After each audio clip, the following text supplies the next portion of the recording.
estamos muy contentos de que se unan a esta transmisión y les damos la más cordial bienvenida el día de hoy por parte del Club Astronómico de Querétaro José Franco y del Club Astronómico Bernal.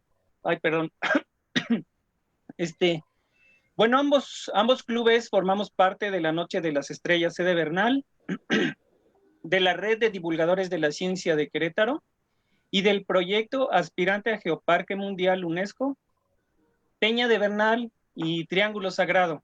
Les agradecemos su participación, que nos compartan sus dudas y también sus comentarios. No sé si por ahí ya haya alguien conectado, si no más al ratito mandamos saludos. También agradecemos al Centro Educativo y Cultural del Estado de Querétaro, Manuel Gómez Morín, por la difusión de las pláticas de astronomía a través de sus redes sociales. Y bueno, pues hoy nos acompañan aquí en el panel de la transmisión nuestro querido amigo David Amador Díaz en los controles. El tema de hoy muy interesante a cargo de Ana Laura Herrera de la Cruz. El tema pues es agujeros negros. En la sección de universo, bueno, pues sí, perdón Ana Laura, salúdalos porque no nos vamos a ver. Sí, un saludo. David no se ve aquí en la imagen, pero sabemos que está ahí. David, por favor, también, ojalá y nos mandes un saludo a los seguidores. Y bueno, pues, ¿sí? Y bueno, pues en la sección de universos para curiosos, pues me va a tocar a mí hoy Darlan. Allí todavía no se integra el equipo, pero bueno, pues tenemos esta sección. En el personaje y objeto celeste de la semana, Jocelyn, por favor. Hola, buenas noches a todos. Y bueno, pues en la sección de Observando el Cielo desde casa, pues un servidor, Juan Martín Morales Camarillo. Bueno, pues sin más preámbulos, le cedemos la palabra a Ana Laura para que nos hable de este interesante tema de agujeros negros. Muchas gracias, Juan Martín. ¿Podríamos compartir las preguntas de la sección Universo? Oh, perdón, tiene razón. Antes de arrancarnos con el tema, lo que es la falta de costumbre de no ser, estar aquí a cargo de los controles, discúlpeme, gracias, porque si no nos vamos sin estas preguntas. Sí, así Bueno, es. la primera pregunta sería, ¿en dónde nació el sistema solar? Que nos indiquen en qué regiones son donde se formó el sistema solar o donde se forman las estrellas. En este caso, queremos saber en qué región o dónde es donde nació el sistema solar. La segunda pregunta, que nos indiquen cuál es la galaxia más cercana a nuestra galaxia, la Vía Láctea. La tercera pregunta, muy fácil, que nombren algunos personajes que están ligados al desarrollo y a la historia de la astronomía.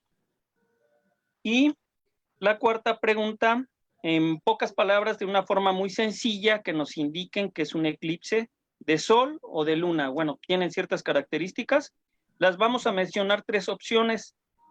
La opción A es cuando la sombra de un objeto es proyectada cuando otro objeto celeste se interpone entre este y el Sol.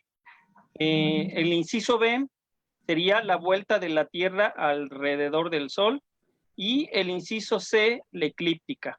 Entonces, bueno, están estas tres opciones para ver que nos respondan correctamente. Estas son las preguntas de la sección El Universo para Curiosos que se me estaba pasando. Gracias que me recordaste, Ana Laura. Y bueno, pues ahora sí arráncate con este interesante tema.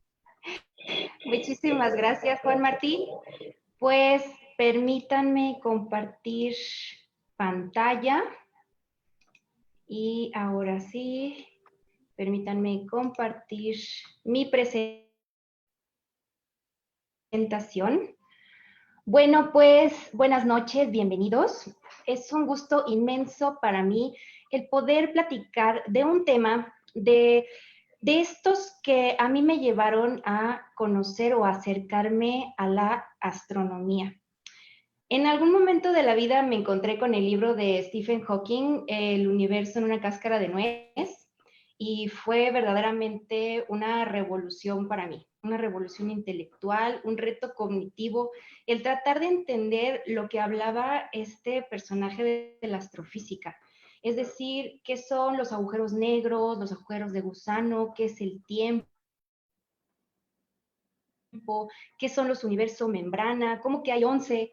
Y esto me llevó también a explorar otro de sus obras, la de El tiempo. Ay, se me acaba de ir el nombre, pero es otro libro, El breve tratado del tiempo, exactamente. Entonces, también quedé fascinada y eso me llevó a explorar otros libros de otros astrofísicos que también me resultó fascinante conocer este mundo de la astronomía, el universo, el de la física de lo imposible, de Michokaku, o de el universo elegante, de Green, por ejemplo. Entonces, en esta época de la vida yo solo hablaba de eso, hasta que un buen amigo mío me dice, ¿y por qué no te acercas al Club de Astronomía que se reúne cada jueves en el Centro Educativo Manuel Gómez Morín? Eso hice y pues heme aquí. Ya en el club descubro el fascinante mundo de la observación astronómica, el voltear al cielo, descubrir los planetas, el encontrar las estrellas, su brillo, su color, su ubicación, su nombre, las constelaciones. Descubro que este mundo también me resulta fascinante. Pero es este tipo de temas a los que les tengo mucho cariño porque fueron los que en un primer momento me llevaron a acercarme a esta gran ciencia de la astronomía. ¿Por qué les digo esto? Bueno, nos encantaría que nos compartieran en los comentarios si ustedes tienen una experiencia similar, si este tipo de tema también les ha resultado muy interesante y también los acercó a la astronomía. Ya saben que a nosotros nos encanta el leerlos, leer sus comentarios, que nos compartan sus experiencias. Entonces, platíquenos. Y bueno, también les cuento que mi gran pasión es la docencia. A mí la enseñanza me resulta, bueno, me da mucho significado y propósito en la vida. Y yo creo que es en gran medida porque a mí me encanta enseñar, me encanta enseñar un tema y yo creo que, bueno, no, más bien para enseñar un tema hay que primero conocerlo, aprenderlo bien y a mí me encanta aprender. Entonces, pues bueno, les cuento esto porque pues no soy una humana que no es astrofísica, entonces corro el riesgo de equivocarme. Sin embargo, tengo un gran equipo que me respalda en caso de que yo cometa, pues ahora sí que incurre en algún error. Y pues afortunadamente este equipo me va a ayudar para que al final de la plática, si en algo me equivoco o pasa algo, lo podamos clarificar. Ahora bien, sí hice una investigación exhaustiva del tema y en los comentarios el compañero David me va a ayudar a compartir el link de un documento de Drive en donde estoy compartiendo todas las fuentes de consulta que yo investigué para poder explicarles el tema del día de hoy. También le agradezco al coordinador Juan Martín porque él también me ha apoyado en compartirme material de consulta para poder explicar este tema tan interesante como lo es los agujeros negros. Entonces, para iniciar, me gustaría compartirles, pues ahora sí que la historia breve de algunos personajes clave que gracias a sus mentes brillantes, llegamos a descubrir estos habitantes del universo. Todo empieza con John Michell desde 1783.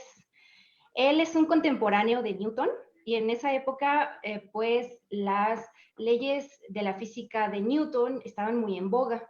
Todo el mundo quería hacer medición de masa, medición de la velocidad. Y entonces él tiene pues una idea en donde dice, bueno, ¿y qué tal si yo utilizo los rayos de luz de una estrella para medir su masa? En ese momento se pensaba que la luz estaba formada por pequeñas partículas, como bolitas. Entonces, él decide que si pudiera ir midiendo la pérdida de velocidad al salir de una estrella de estas partículas de la luz, quizás podría llegar a calcular la masa. En este bucle de ideas que él va desarrollando a partir de la teoría, llega a un razonamiento fundamental, el que quizás podría existir una estrella tan masiva que hiciese que la luz cayera dentro de su campo gravitatorio sin poder escapar, lo cual haría que no lo pudiéramos ver. Y a estas estrellas él las llamó estrellas oscuras. Sin embargo, el tema quedó un poco olvidado y no se retoma de manera indirecta hasta el trabajo de este personaje que necesita poca introducción, Albert Einstein, quien en 1915 publica su teoría general de la relatividad, en donde pues para este momento ya no se piensa que la luz son así bolitas, pero sí en su teoría explica cómo los rayos, que la luz sí es afectada por la gravedad. Entonces, menciono que no se descubren los agujeros negros de manera directa gracias a su trabajo, porque fue este otro personaje, Karl Schwarzschild, quien los teoriza por primera vez. Los invito a conocer más de la historia de este personaje tan increíble, porque él durante el combate en la Primera Guerra Mundial, en 1916, un año después de la publicación de Einstein,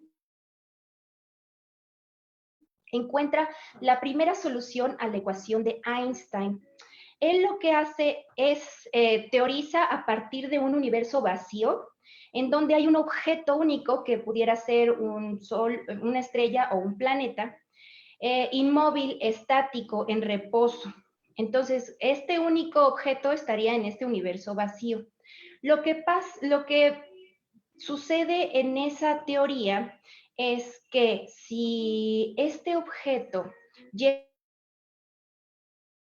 a tener cierta masa, la materia, y luego tiene un radio muy pequeño, en donde esa masa se llegara a acumular, la materia se comportaría de una manera muy extraña.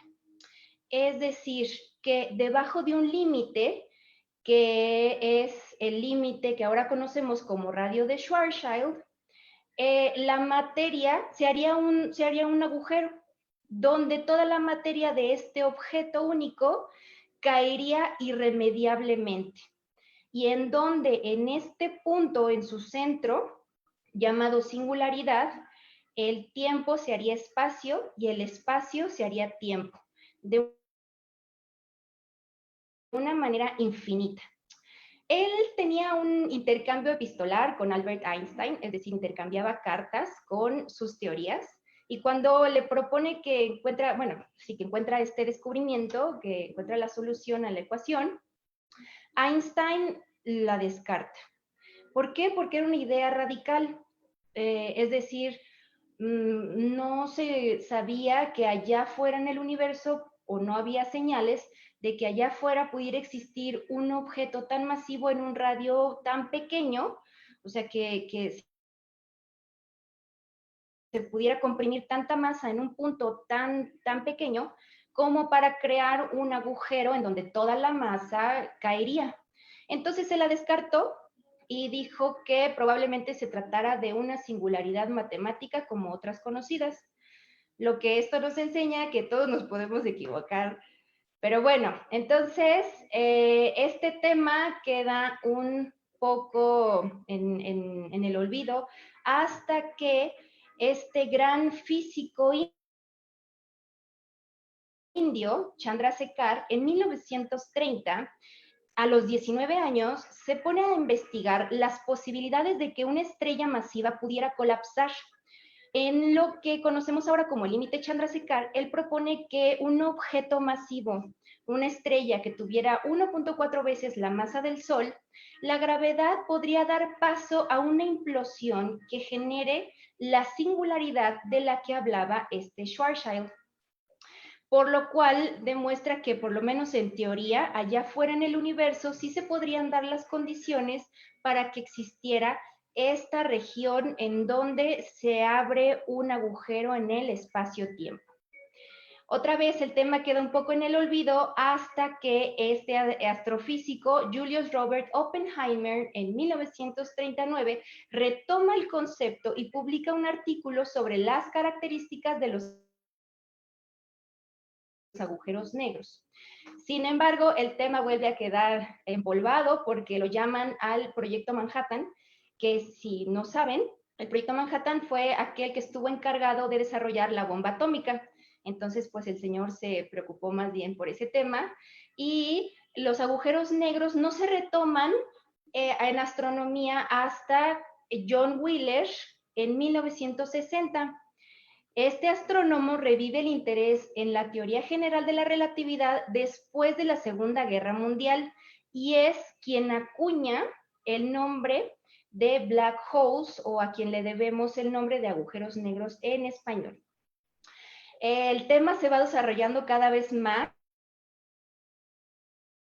en la astrofísica hasta que llega este gran genio Stephen Hawking, que en 1974 él retoma la mecánica cuántica, es decir, lo más pequeño, con los agujeros negros.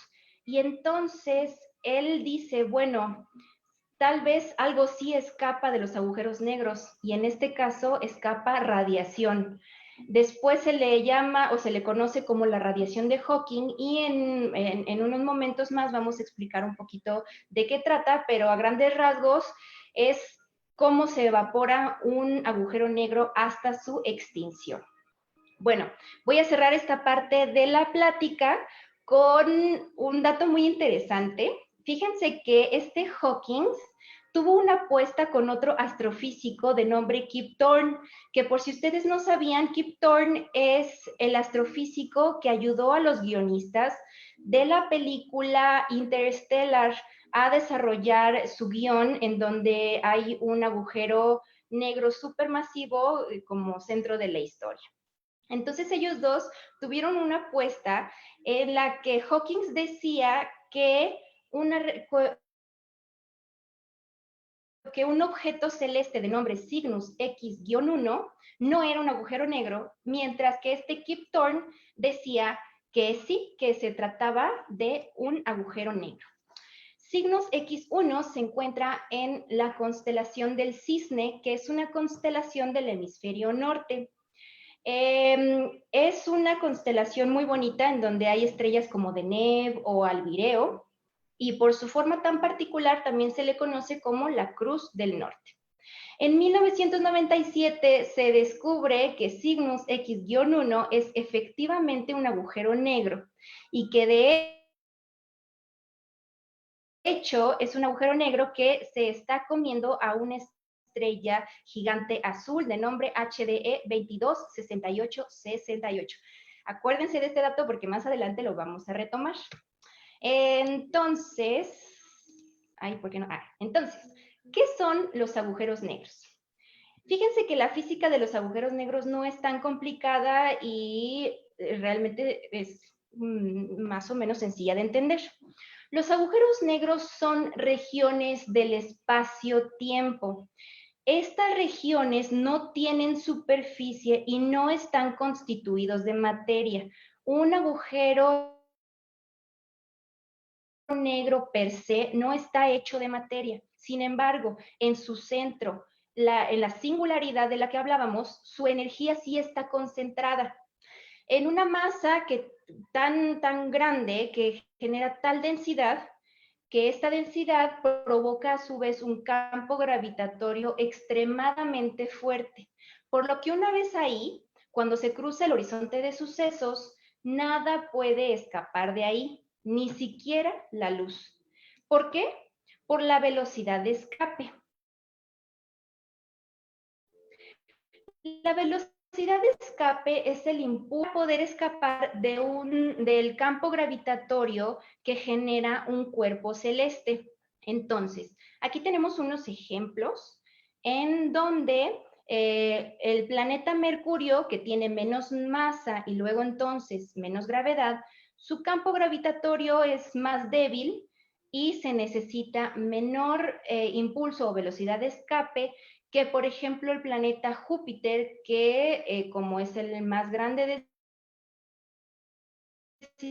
sistema solar, tiene mucha más masa, luego entonces un campo gravitatorio fuerte, se necesita un pulso mayor, mucho mayor, para poder escapar.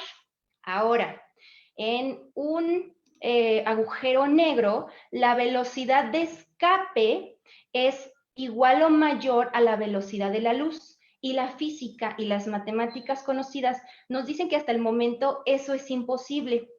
¿Qué sucede? Bueno, al colapsar esta estrella, se genera una energía que distorsiona la geometría del espacio-tiempo de tal forma que una vez cruzando la frontera imaginaria conocida como horizonte de sucesos, nada puede escapar, ni siquiera la luz. Fíjense, aquí tengo este pequeño ejemplo que parecería así como, ay, muy intimidante, pero en realidad se puede entender de esta forma. Este cono es la implosión de la estrella. Aquí tenemos la luz, los rayos de luz que están tratando de escapar de esa implosión estelar. Aquí tenemos que cuando llegan justo, fíjense, todos estos rayos, al horizonte de sucesos, la geometría provocada por esta inmensa gravedad y densidad, la regresa al punto central, a la singularidad donde regresan. Aquí tenemos otro diagrama en donde vemos que escapan y retornan. Después, ¿cómo es la naturaleza o cómo es un agujero negro? ¿De qué está compuesto? Tenemos aquí la singularidad, que es su centro, de la que ya hablamos. Esta línea de aquí que lo rodea es el horizonte de eventos. Después tenemos la esfera de fotones, que está generado por un plasma caliente cercano a los chorros del disco de acreción. Este es el disco de acreción. Que el disco de acreción es un disco de polvo y gas sobrecalentado que gira alrededor de un agujero negro a velocidades inmensas, lo que produce una radiación electromagnética tan fuerte que es lo que nos ayuda a descubrir a los agujeros negros. ¿Se acuerdan del agujero negro en la constelación del Cisne? Bueno, lo pudimos descubrir precisamente porque como se estaba comiendo a esta gigante azul, estaba generando todos estos rayos X que nosotros pudimos detectar mediante nuestros instrumentos. Luego aquí tenemos la órbita estable más interna, que es como el límite que se tiene antes de caer al horizonte de sucesos o de eventos del cual ya no podemos salir. ¿Okay? Y por último tenemos el jet relativista, en donde en caso de que el agujero negro se esté comiendo algo, pues va a soltar este polvo o esta comida estelar a unas velocidades cercanas a la de la luz y que inclusive se pueden extender a lo largo de miles de años luz en el espacio y sale de ambos lados del agujero negro. Ahora bien, ¿cómo se forman los agujeros negros? Bueno, el astrofísico indio Chandrasekhar ya nos dio un adelanto de cómo allá en el universo se pueden formar estas regiones del espacio-tiempo. Pero antes necesitamos, bueno, para conocer más, vamos a explorar cómo es el ciclo de una estrella. Las estrellas nacen a partir de una nube de gas que a partir de la gravedad van generando estrellas como nuestro Sol, que en su ciclo de vida van creciendo a una gigante roja para después morir en una nebulosa planetaria y terminar como una enana blanca. O también se puede dar el caso de que se junte más materia y se creen estrellas más grandes, estrellas masivas, que a su vez den paso a supergigantes rojas, que en su muerte dan paso a las supernovas, que pueden terminar de dos formas, tanto en una estrella de neutrones cuyo núcleo sería muy, muy denso, o en un hoyo negro o agujero negro de los que estamos hablando. Ahora, en la astronomía, para entender mejor la clasificación de las estrellas, tenemos el diagrama HR, en donde clasificamos a las estrellas tanto por su magnitud o brillo, como por su color derivado de la temperatura. Entonces tenemos que en la parte inferior las estrellas más calientes están a la izquierda y las más frías están a la derecha y son de color rojizo. Para la magnitud o brillo, tenemos que las estrellas más brillantes se encuentran siempre en esta escala para arriba. Entonces, nuestro Sol está en la clasificación aquí G y podemos irnos para arriba, su magnitud es de 1, aquí se encuentra nuestro Sol, como podemos ver. Su magnitud no es la suficiente como para crear un agujero negro. Aquellos que sí pueden crearlo son estas supergigantes o gigantes rojas, que son grandes y luminosas. Ahora, ¿cómo se da este tema de la implosión de las estrellas y en este caso las superestrellas que crean los agujeros negros? Bueno, pues las estrellas se contraen por el peso de la gravedad. Como son tan grandes y masivas, pues ahora sí que la gravedad ejerce mucho peso sobre ellas, lo cual hace que se enciendan por los elementos que las constituyen, lo cual crea fusión nuclear. Y esta fusión nuclear lo que hace es equilibrar la fuerza de gravedad, por lo cual tenemos un equilibrio en donde está la gravedad y la fusión nuclear, y la estrella puede estar luminiscente muchísimos millones de años. Ahora bien, en este ciclo en el que se van acabando el combustible, las estrellas, las superestrellas, las estrellas gigantes, perdón, van creando estos elementos. Empiezan por el hidrógeno, pasan al helio, carbón, neón, oxígeno, silicio, hasta que se llega al hierro. El hierro ya no crea fusión nuclear y el hierro pesa mucho. Entonces se va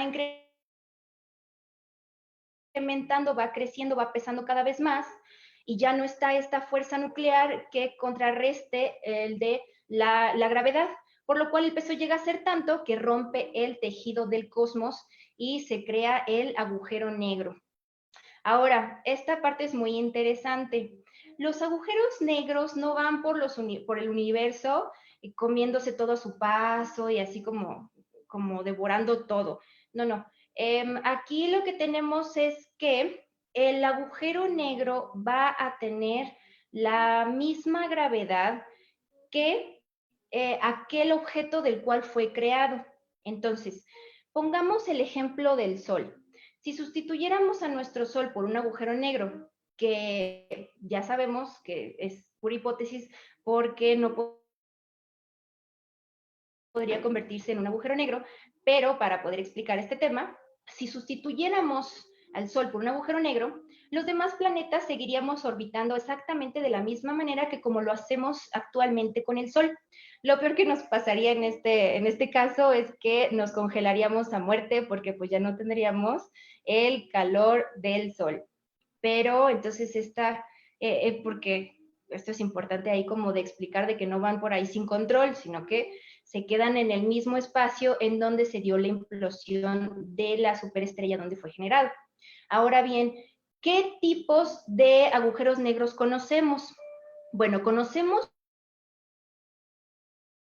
los primordiales, que son agujeros negros que no se formaron debido a la implosión de alguna estrella, sino que fueron creados a partir de la extrema densidad del universo al inicio de su expansión. Entonces, justo después del Big Bang, se teoriza que estos agujeros negros aparecieron. Ahora, tenemos los agujeros negros estelares, que fueron formados precisamente por el colapso de esas estrellas masivas de las que estaba hablando, cuya masa mínima estimada tendría que ser de por lo menos 3 masas solares. Y luego tenemos los agujeros supermasivos, estos que se dice que existen al centro de cada galaxia. que tienen una masa del orden de millones o decenas de miles de millones de masas solares.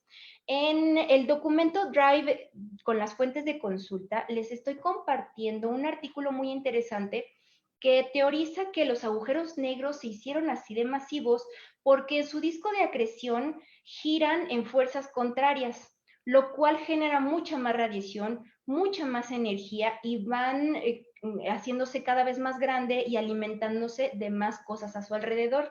Está muy interesante, los invito a que la consulten. Ahora bien, ¿qué pasaría si cayéramos dentro de un agujero negro? En el hipotético caso de que nos pudiéramos acercar a uno lo suficiente. Bueno, no estamos muy seguros, pero, bueno, sí estamos seguros de que, muy seguros casi, de que algo podría pasar y sería una muerte segura.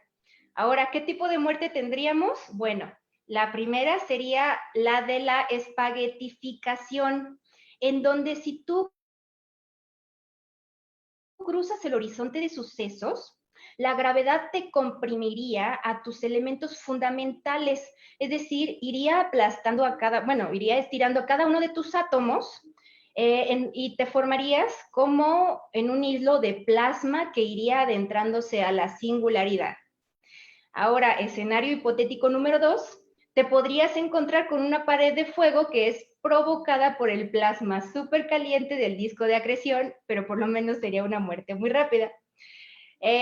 La velocidad de la muerte, bueno, dependiendo del tamaño del agujero negro al que caigas. Los astrofísicos teorizan que si te caes a un agujero negro pequeño, seguramente tu muerte va a ser muy rápida. En cambio, si caes en un agujero negro supermasivo, como en la película de Interstellar, tal vez, o sea, como del horizonte de sucesos a la singularidad hay un buen tramo, tal vez pudieras vivir pues toda esa caída. Pero, nuevamente, no lo sabemos. Ahora, el agujero supermasivo más grande que conocemos es este que tiene un bonito nombre como de robot, ubicado en la constelación de Cefeo. Cefeo también es una constelación del hemisferio norte que podemos ubicar gracias a la estrella polar o a la constelación de Casiopeia.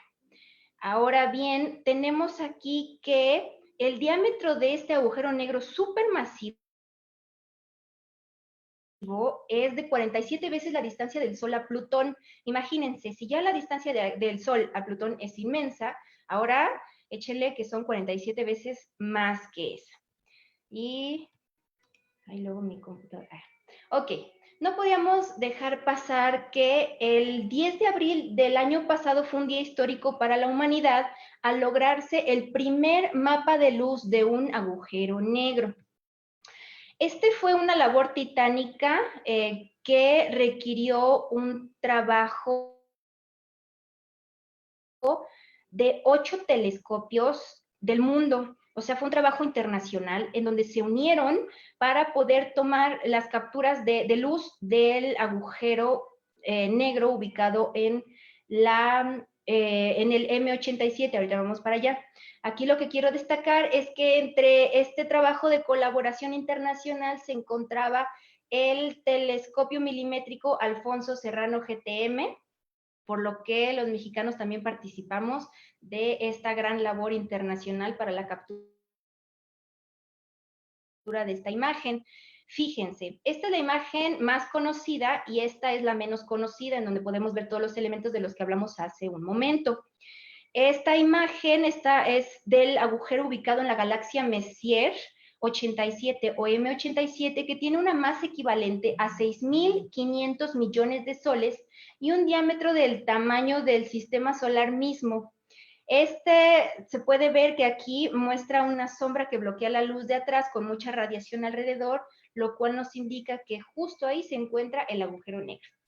M87 es una galaxia del tipo elíptica. Está ubicada a 55 millones de años luz de nuestro sistema solar y tiene una población inusualmente grande de cúmulos globulares a comparación de los ubicados en nuestra galaxia, la Vía Láctea. M87, como casi todos los objetos del catálogo Messier, se indican con una M y son observables con telescopios comerciales. En particular, esta galaxia tiene una magnitud de 7.1. el alcance de un telescopio de 6 centímetros de diámetro. Por las noches de abril, desde que oscurece, se observará al este, por donde sale el sol cada mañana. Y se ubica, bueno, ubicamos a la constelación de León y sin levantar mucho la vista sobre el horizonte aparecen dos estrellas. Al norte, Arcturus de Boyero, aquí, y un poco al sur, Spica de Virgo. La cola de la Osa Mayor nos puede ayudar a encontrar a M87. Luego, esta imagen fue mundialmente conocida. Ella es Kathy Bauman, la mujer detrás del algoritmo del agujero negro. Este algoritmo llamado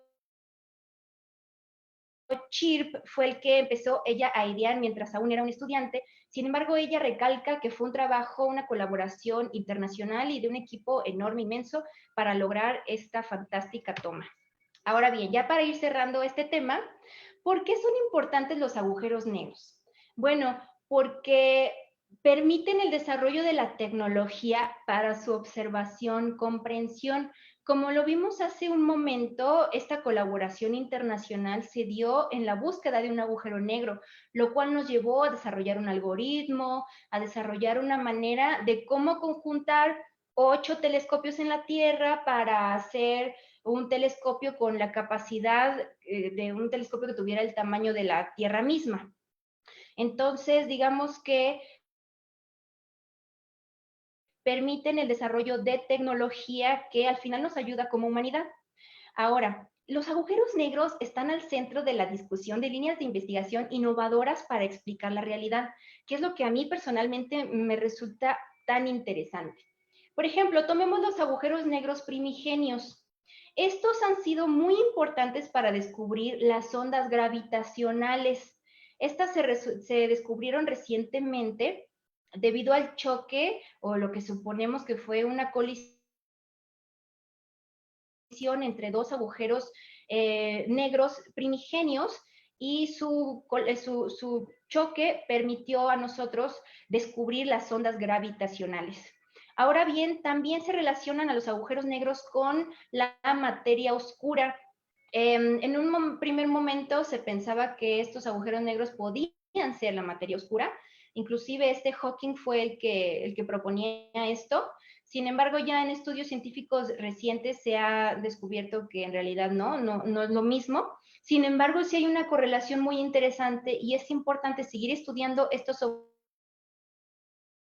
objetos celestes para poder descubrir cuál es la verdadera relación que hay ahí.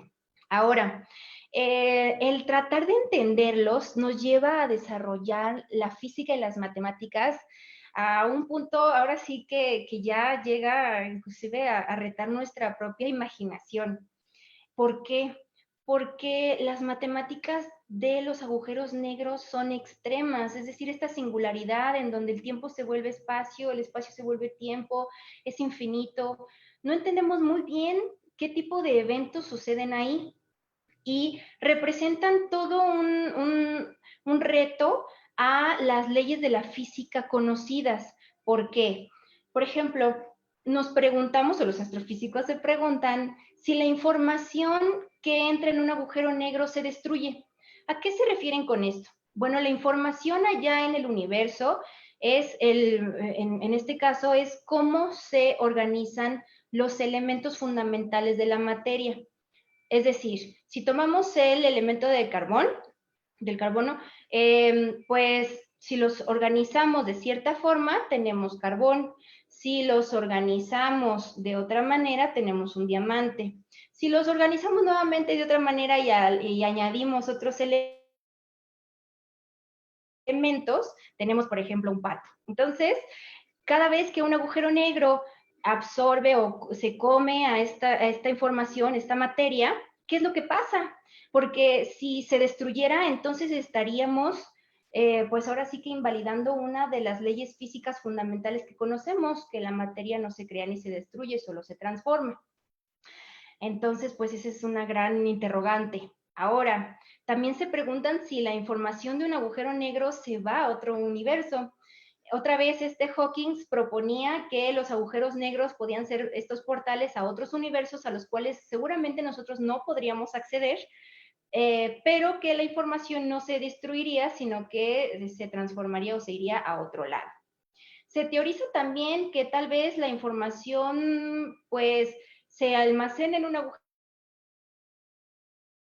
negro en su horizonte de sucesos, pero ya nunca más puede ser recuperada nuevamente. Es como si tuviéramos un disco duro en donde pues tenemos todas las fotos familiares, pero ya nunca más podemos acceder a él. O la más interesante, o la que a mí me resulta más interesante, que se está teorizando de manera científica, que se está investigando a profundidad, es si en el horizonte de sucesos se almacena la información en 2D, lo que daría paso a seguir desarrollando esta teoría del principio holográfico, que nos dice si vivimos en un holograma. Entonces aquí lo que se dice es que tal vez en el horizonte de sucesos la información se almacena en unidades muy, muy pequeñas que tal vez en la radiación de Hawking, que aparecen a partir de partículas virtuales, que siempre vienen en pares, una partícula virtual entra al agujero negro y otra escapa. Tal vez las partículas que escapan puedan contener la información almacenada en los agujeros negros. Entonces, esto es algo muy interesante que tal vez más adelante seguiremos conociendo más, pero que se está investigando a partir del estudio serio de las matemáticas que existen en los agujeros negros. Y bueno, ya con esto estaría finalizando este tema tan interesante, con esta reflexión en donde yo pienso que las matemáticas de los agujeros negros son tan extremas que se vuelven filosofía.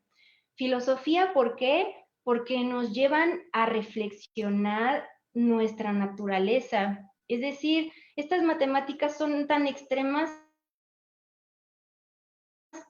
que nos hacen dudar de nuestra propia existencia, cómo se organiza en realidad nuestra realidad. Es decir, la filosofía es la disciplina más humana que existe porque son puras preguntas, nunca hay una respuesta.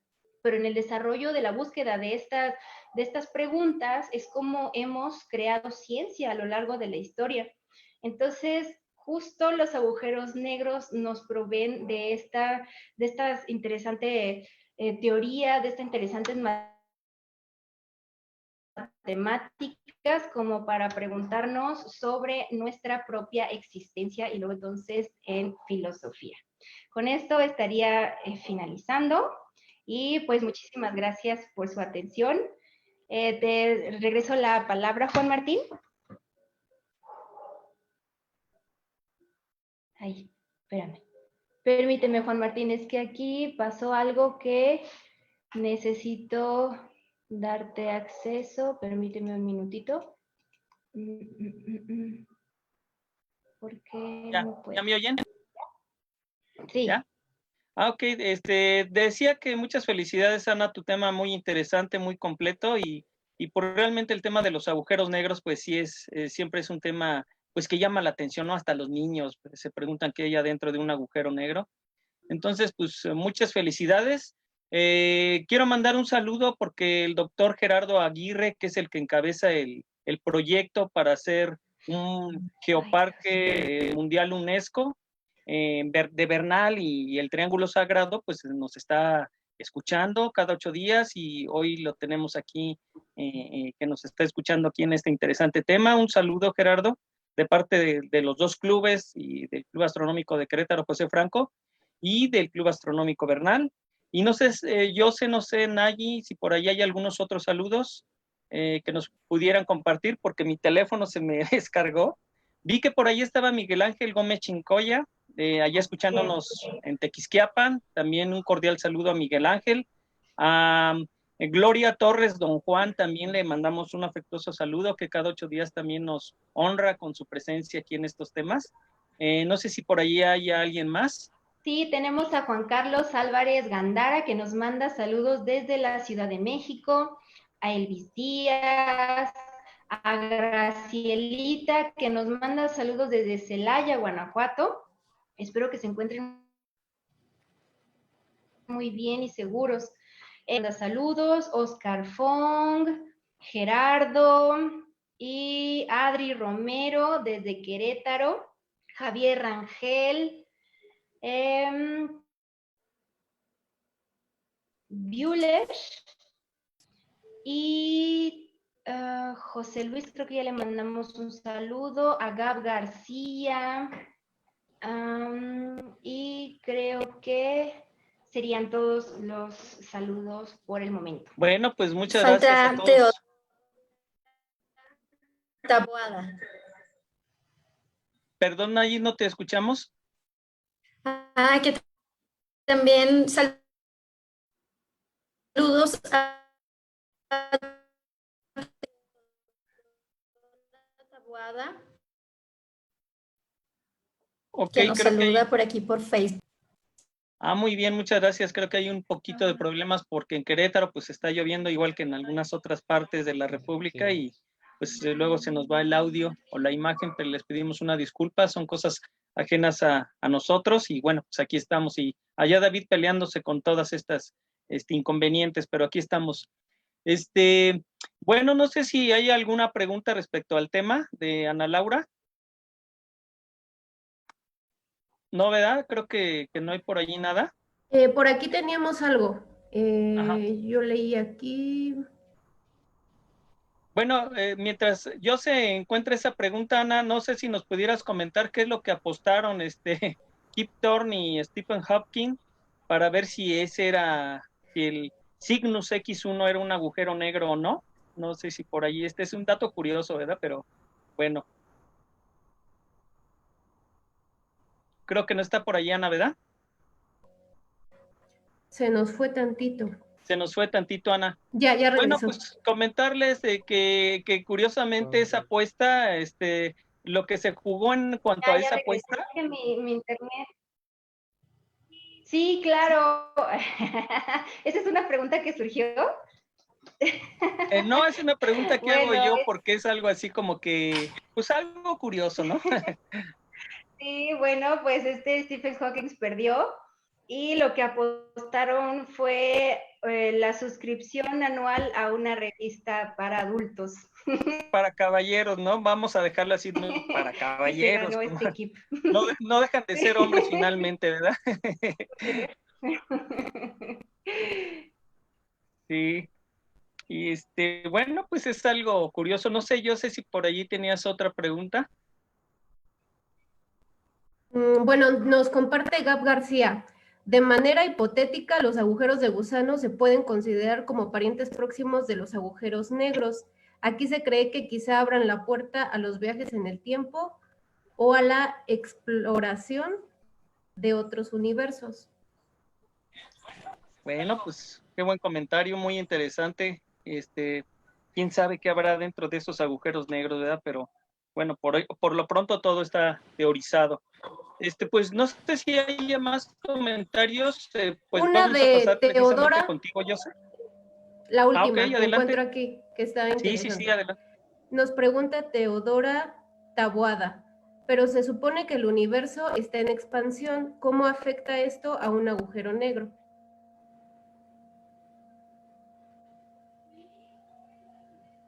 Bueno, Ana, por ahí. Bueno, el universo está en expansión y en algún momento ya nada va a quedar cerca de otra cosa. Y los agujeros negros, debido a la radiación de Hawking, en donde se van evaporando, también se van a extinguir y donde se predice que al final de los tiempos, digamos que la etapa de donde va a llegar a la muerte el universo, se van a extinguir todos los agujeros negros y solamente van a quedar ya puras partículas así de neutrinos o así ya por el universo, pero digamos que no afectan tal cual a los agujeros negros, cada uno toma su rumbo. Muy bien, no sé si hay alguna otra pregunta o comentario por ahí. Si no, pues vamos a pasar contigo, Jocelyn, al personaje y objeto celeste de la semana. Claro, gracias. Les voy a compartir mi pantalla en este momento. Y bueno, siguiendo un poquito el curso que nos compartió en la interesante plática de Ana, yo les voy a hablar sobre un personaje que si lo vemos en retrospectiva fue una pieza clave para que se pudiera generar lo que, pues la imagen del agujero negro, de la sombra del agujero negro que nos regalaron los científicos el año pasado. Fue gracias a que este señor, pues, por azares del destino, por suerte, por una situación fortuita, se encontró con otra forma de aplicación de las ondas de radio.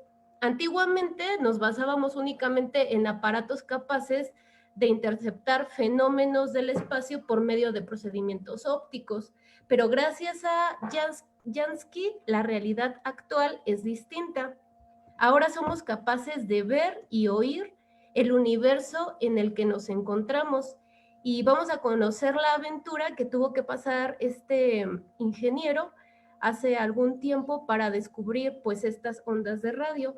Los telescopios que nos platicaba Ana, que fueron los que originaron que se lograra la foto del agujero negro, pues son radiotelescopios. Estos instrumentos en forma de antenota pues nos permiten captar información de lugares muy lejanos en nuestra galaxia sin la necesidad de verlos, digamos, de alguna manera podemos captar su señal en estas ondas de radio.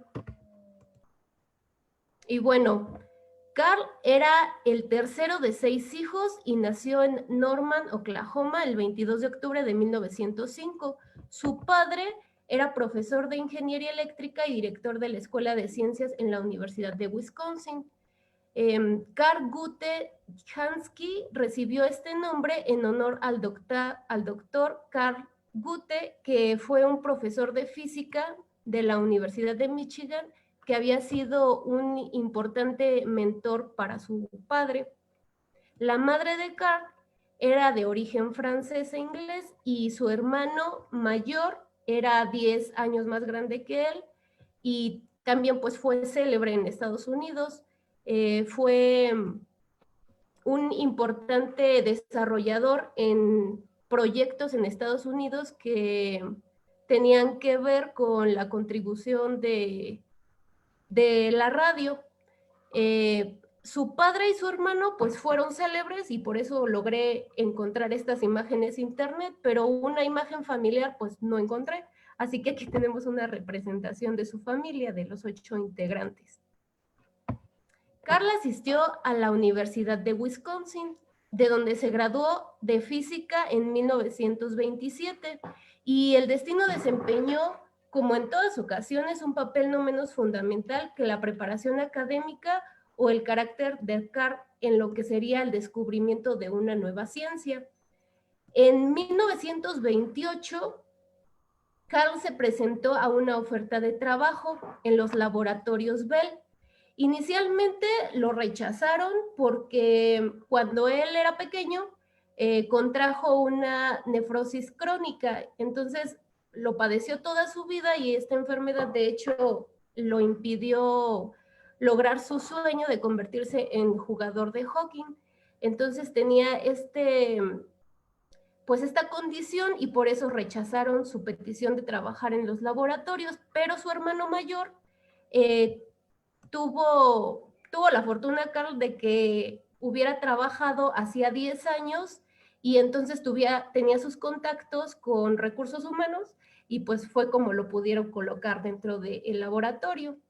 Entonces pues ya Carl ingresó a los laboratorios Bell y era una compañía de telefonía en ese tiempo donde estaban investigando las propiedades de la ionosfera como medio de transmisión de la onda corta, con una longitud de entre 10 y 20 metros. Estos eran para ser usadas en el servicio transatlántico de radiotelefonía, y como Carl era ingeniero de radio, pues le fue asignada la tarea de investigar las fuentes de ruido radiofónico estático que pudieran hacer transferencia cuando se estuviera hablando en las transmisiones de voz.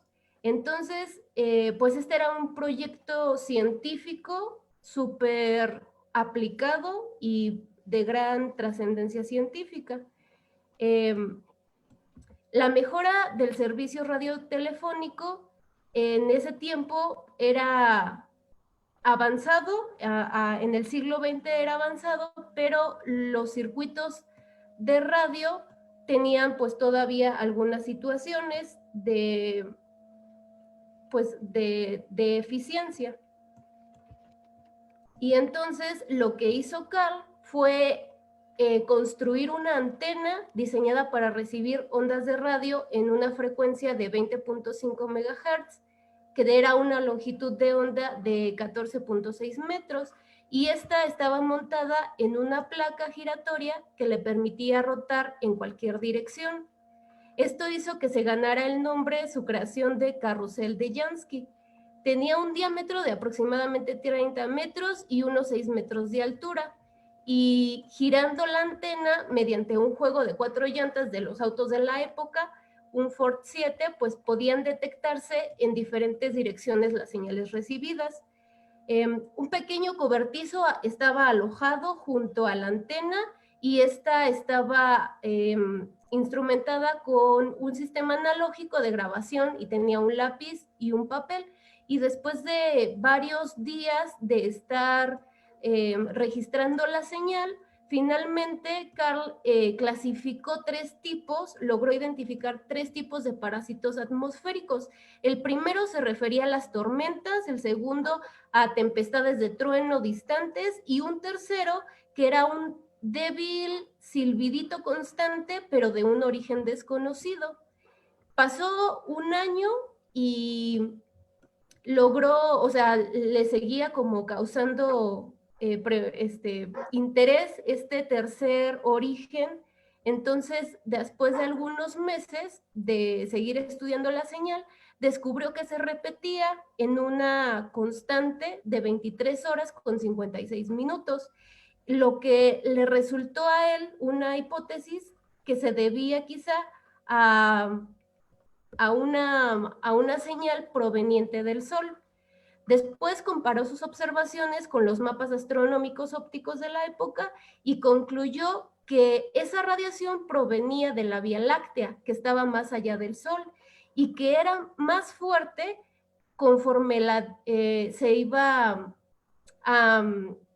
alineando al centro de la galaxia, en la constelación de Sagitario. Entonces, este descubrimiento fue ampliamente divulgado, incluso apareció publicado en la revista New York Times el 5 de mayo de 1933.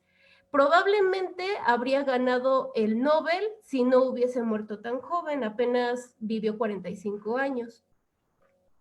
Carl quiso dar continuidad a su descubrimiento, pero realmente como no significaban un problema de comunicación real para la empresa, pues no siguieron financiando su proyecto. Él había incluso pues dicho que podrían hacer la construcción de una antena parabólica de 30 metros para tener mayor sensibilidad y descubrir qué más había ahí, pero pues no le siguieron apoyando con financiación. E incluso lo destituyeron de esa tarea y lo asignaron a una diferente. Pues varios científicos estuvieron interesados a raíz de sus descubrimientos, pero la radioastronomía siguió siendo un campo inactivo por varios años, debido en parte a la falta de que Carl no tenía una formación como tal en astronomía. Él pues era ingeniero. Y en estos tiempos pues había mucha incertidumbre, como en todos los tiempos, pero justo en estos años estaban viviendo la Gran Depresión. Entonces los observatorios desconfiaban de casi cualquier proyecto y no querían asumir responsabilidades con potencial riesgo. Pero de todas maneras, pues 2 hombres por esos años se interesaron mucho. Uno de ellos, Grote Rebel, que fue un ingeniero que construyó, digamos, la primera antenota como radiotelescopio que hoy conocemos en el patio de su casa, y fue que siguieron inspirando a más personas. Los radioastrónomos miden la intensidad de las señales o densidad de flujo de las radiofuentes en Yankees. Este es la unidad, es una unidad muy, muy pequeña y tiene este nombre pues en honor a Carl Yankees. Las radiofuentes más potentes, aparte del Sol, tienen entre 100 y 1000 de estas unidades y son típicamente remanentes galácticos de supernova. Fuera de nuestra galaxia, las radiofuentes más potentes corresponden a cuásares y suelen tener el orden de longitudes de onda de centímetros. El nombre de esta unidad de medida rinde homenaje al padre de la astronomía, que es este interesante personaje. Y por último, en palabras de Carl Sagan, pues decimos que la cantidad total de energía que recibieron todos los radiotelescopios de la Tierra es menor que la energía de un solo campo de nieve cayendo al suelo.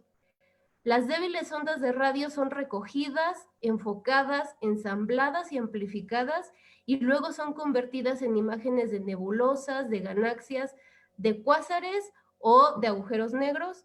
Cada vez que usamos otro tipo de luz para ver el cosmos, abrimos una nueva puerta a la percepción. Y ahora vamos a pasar con nuestro objeto de la semana. Ya que andamos por la constelación de Virgo, voy a presentarles una galaxia muy interesante que es la galaxia del sombrero, también conocida como M4. M104. Sí, perdón, 104. Ahora les voy a compartir.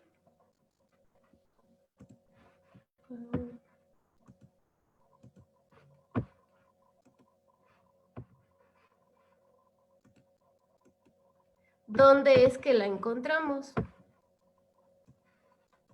Bueno, otra vez abrí Stellarium porque es más fácil visualizarlo. Y vamos a poner en nuestro buscador M104.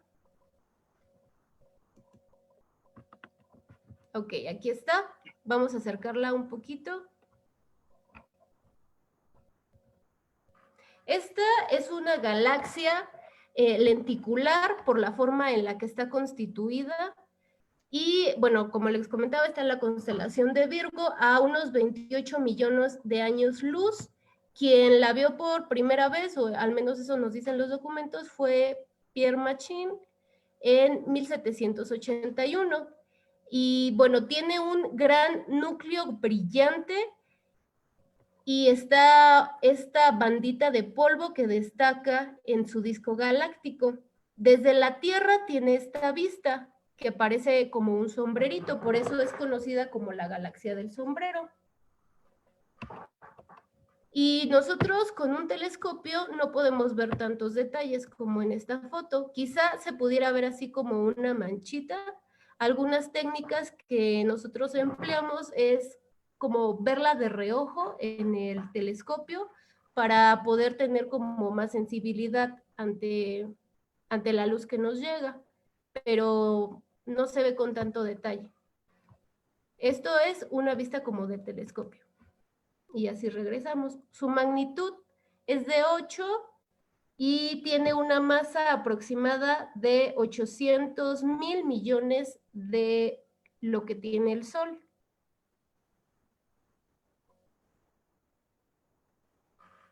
Y bueno, este sería nuestro objeto de la semana.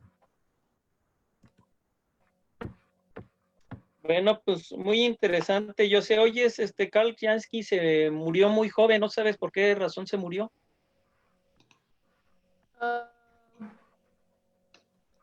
Sí, lo tenía por aquí. Ahorita te digo el dato, Sí. Martín. No, nada más era una pregunta. Y por otro lado, pues qué interesante también la galaxia del sombrero, que curiosamente cuando uno la observa con un telescopio, como bien decías, es un objeto tenue. Curiosamente hay unas estrellitas en forma de flechita que apuntan a la galaxia, así como diciendo, acá estoy, ¿verdad? Y pone esas estrellitas muy curiosas que están en forma de flechita apuntando a la galaxia del sombrero. Es muy bonita. Y bueno, pues ahorita es la época en la que se puede observar la galaxia de Sombrero antes de que se nos vaya Leo, antes de que se nos vaya Virgo y pasemos a observar otras cosas.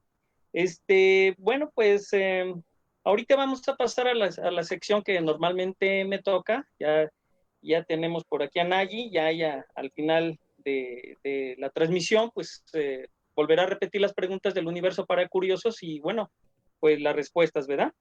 Entonces, ahorita vamos a pasar al tema que me toca presentarles a ustedes, que es observando el cielo desde casa. Entonces, si me permiten compartir pantalla, pues la vamos a compartir.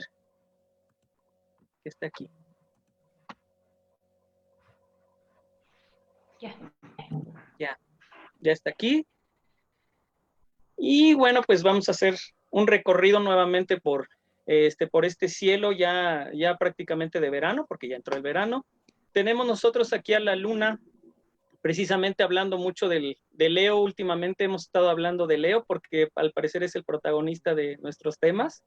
Y tenemos a la luna, aquí la ven en cuarto creciente, va a estar en cuarto creciente para el día 28, y vamos a tener a la luna en perigeo a 369,000 kilómetros de la Tierra. Acuérdense que el perigeo es cuando se encuentra la luna más cerca de la Tierra, el día 29.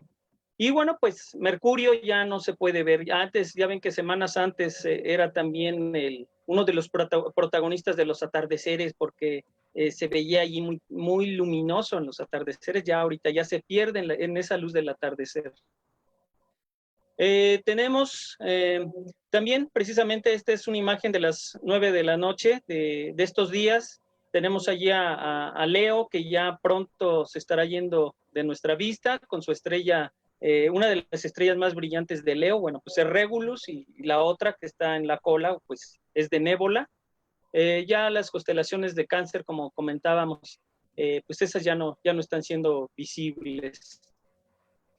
Y viendo hacia el sur, pues tenemos, ya habíamos comentado, al Centauro, tenemos Antares de la constelación del Escorpión, con su estrella, esa estrella Antares muy roja, muy brillante, lo que podemos encontrar. Ya habíamos comentado algunos objetos celestes que podemos observar, como es el cúmulo Omega Centauri, de los que destacan por ahí. En Escorpión, pues tenemos al cúmulo M6, M7, que se pueden observar con binoculares perfectamente. También están cerca de Antares, tenemos al cúmulo globular M4 y al M80, que bueno, pues esos son de preferencia verlos con telescopio. Viendo hacia el este, también a las 9 de la noche, si volteamos a ver hacia el este, ¿qué es lo que está ahí? Bueno, pues Ofiuco, ¿no? Ofiuco, que esa zona es rica en cúmulos globulares. Ya va saliendo también Sagitario, por ahí, aquí se alcanza a percibir esa flecha de Sagitario, de este centauro. Bueno, que propiamente no era un centauro, ¿verdad? Pero parecido a un centauro. Y aquí viene, ya más abajo en el horizonte, ya pronto estará el centro de la Vía Láctea, que es la constelación de Sagitario, como comentaba aquí Jocelyn, de Karl Jansky, cómo localizó ese centro. Y bueno, pues es una zona también muy bonita para ver. Miren hacia el noreste, viendo hacia el este, pero hacia el noreste van a ver una estrella muy brillante. Esa estrella es la estrella Vega de la constelación de Lira, que ya allí está anunciando la venida de ese triángulo de verano tan bonito, en el cual pues podemos encontrar también muy bellos objetos. Precisamente la estrella Lira, abajo, en esta zona de por aquí, encontramos una de las nebulosas más populares entre los aficionados a la astronomía, que es la M57, que es una nebulosa planetaria. Entonces, si miramos hacia el este, al noreste más bien, si vemos hacia el noreste, va a haber una estrella muy brillante, y es la estrella Vega de la constelación de Lira. También habíamos comentado que, bueno, pues hacia el norte ya sabemos hoy, en esta época del año, cómo localizar el polo norte celeste, y lo hacemos a través de las estrellas Merak y Dubhe de la cacerola, que están aquí, pertenecientes a la Osa Mayor. Con esta vamos a localizar nuestra estrella polar. Y por otro lado, bueno, pues aquí vamos a observar, si vemos hacia el cenit, pues ya habíamos comentado también que una estrella muy brillante realmente, pues es Arturo, ¿no? Arturo de la constelación del Boyero, la cuarta estrella más brillante del cielo nocturno y la más brillante del hemisferio norte celeste. También Marte lo vamos a tener en la madrugada, levantando a las 2 de la mañana, entre la frontera de Piscis y Acuario, una magnitud de menos 0.4, o sea, nosotros alcanzamos a ver hasta magnitud 6 y hablar de una magnitud menos 0.4, bueno, pues es un objeto brillante. Neptuno, cerca de Marte, ese sí necesitamos algunos mapas para localizarlo porque no está tan visible y es más pequeño, de una magnitud de 7.9. También en la madrugada, aproximadamente a las 2 de la mañana, ya vamos a tener saliendo por el horizonte sureste, a estos dos planetas, a los gigantes gaseosos del sistema solar, a Júpiter, también muy brillante. Primero va a salir Júpiter, de magnitud menos 0.7, y a Saturno un poco más tenue, con una magnitud de 0.3, pero al alcance de nuestros ojos, los podemos observar.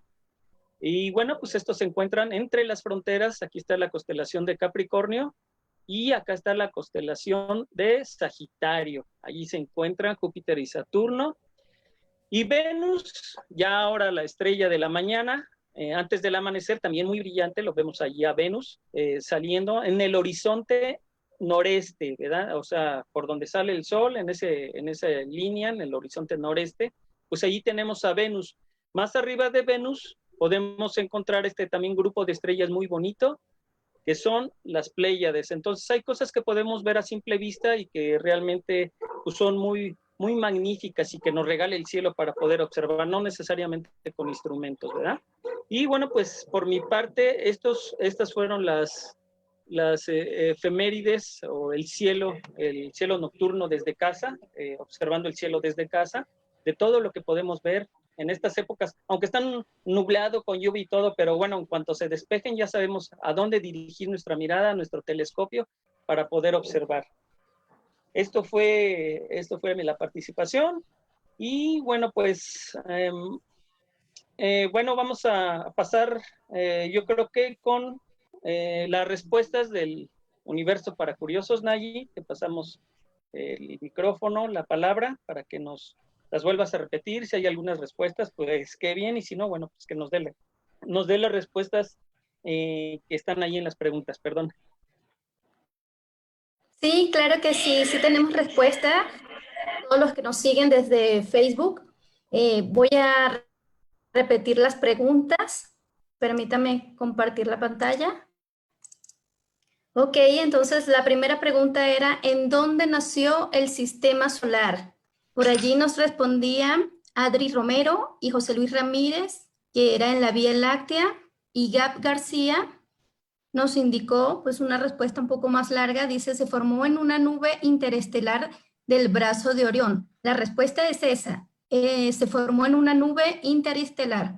Entonces, felicitaciones a Gab García. Con la pregunta número 2 era, ¿qué es un eclipse, de sol o de luna?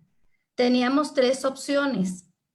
Parece que era bastante sencilla esta pregunta, ya que todos contestaron con la respuesta correcta. Era la A. Cuando, creo que está allí mal puesto,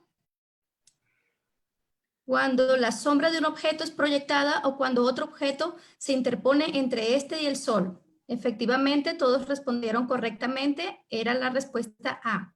No se trata de una vuelta de la Tierra alrededor del Sol ni la eclíptica. En la pregunta 3 tenemos, ¿cuál es la galaxia más cercana a la nuestra? Varios nos dieron su respuesta. Entre ellos dice Andrómeda. Elvis o Daniel Díaz, Adri Romero, Gab García nos dice M31, galaxia de Andrómeda. Efectivamente, es Andrómeda. Y para la cuarta pregunta dice 4, nombra algunos personajes ligados a la astronomía. Pues por allí también se lucieron con muchas respuestas. Adri Romero, Galileo Galilei, Messier y Cassini. Elvis Díaz o Daniel Díaz, Galileo, Einstein, Copérnico y Kepler. Y por aquí hay una respuesta muy curiosa, a ver si la consigo, se me perdió, que decía que los de CABE y del Club Astronómico de Querétaro. Gracias a todos por considerarnos parte de la astronomía. Y es todo lo de las preguntas. Gracias por participar. Nayi, pues muchas gracias que finalmente te integraste aquí a esta transmisión, te lo agradecemos mucho. Y bueno, pues la invitación a que nos acompañen el próximo jueves con un tema muy interesante que va a dar un niño, pero es muy interesante, ¿verdad? El miembro más pequeño del Club Astronómico de Querétaro, José Franco. El tema se llama José Hernández Moreno y el transbordador espacial, y lo va a dar Daniel Díaz Corredor. Entonces es el tema de la próxima semana. Los invitamos también a que nos sigan en nuestras redes sociales, en el Facebook del Club Astronómico de Querétaro José Franco, el Club Astronómico Bernal, y los invitamos también a que formen parte del chat de astronomía que tenemos. Por allí manden un mensaje por inbox y ya lo registramos si quieren formar parte de este chat. Y bueno, pues creo que es todo. Muchachas, chicas, si me hacen favor de despedirse, Jocelyn. Sí, antes de que nos vayamos, te voy a contestar la pregunta que me hacías hace ratito. Bueno.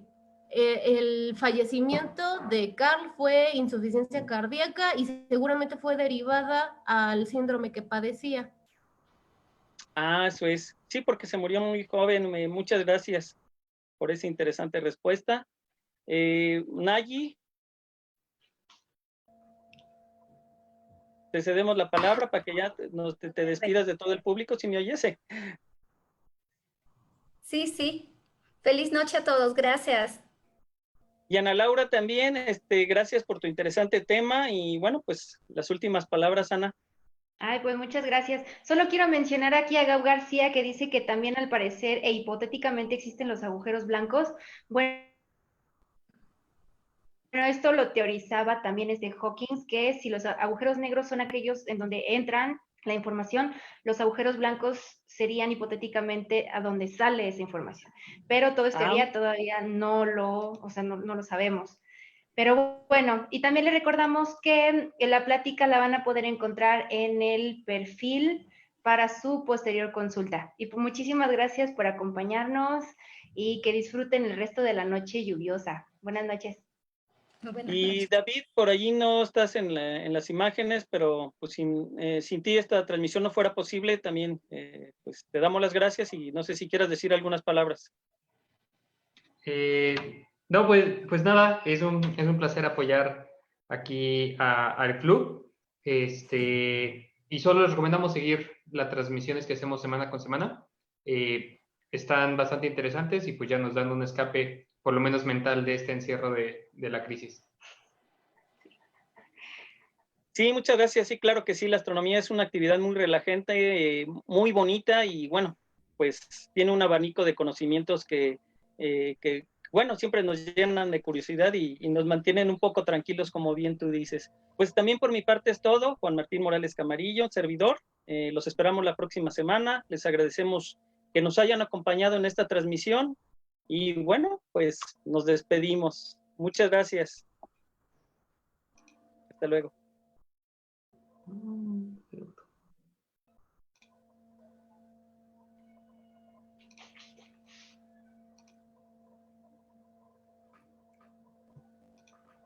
Juan Martín, ¿podría cerrar la llamada? Bueno. Cerrar aquí donde dice exit.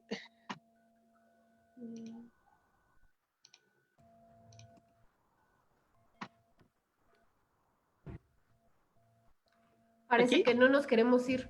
Sí, yo creo que ya nada más se Pues ya nos quedamos aquí.